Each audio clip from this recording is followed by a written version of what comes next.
कहीं अलग थोड़े पढ़ने की जरूरत है ये सब चीज।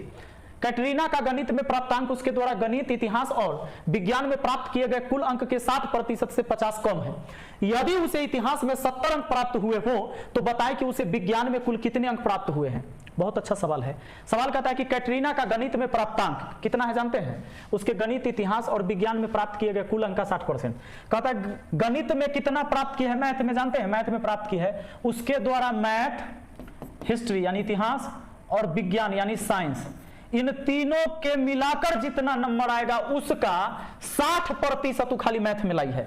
कहता मैथ का नंबर कितने के बराबर जानते हैं? ये तीनों विषय के 60% से 50 गो कम के बराबर। ये तीनों विषय के 60% से कितना कम? 50 कम। तो ये तीनों विषय के 60% निकालेंगे, उससे 50 कम कर देंगे तो हमारा मैथ में निकल जाएगा।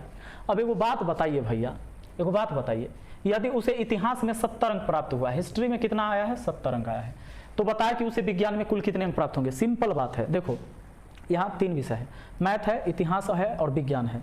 सिर्फ एक का नंबर देकर आप नहीं निकाल सकते दूसरे का, कम से कम इसमें 2 गो का नंबर यहाँ रहता। सुन लीजिए, 2 गो का क्या, ये तीनों का योग पता रहता तो यहाँ हम तीनों का योग रख देते और उसके 60% में से 50 घटा देते ना, तो मैथ का आ जाता।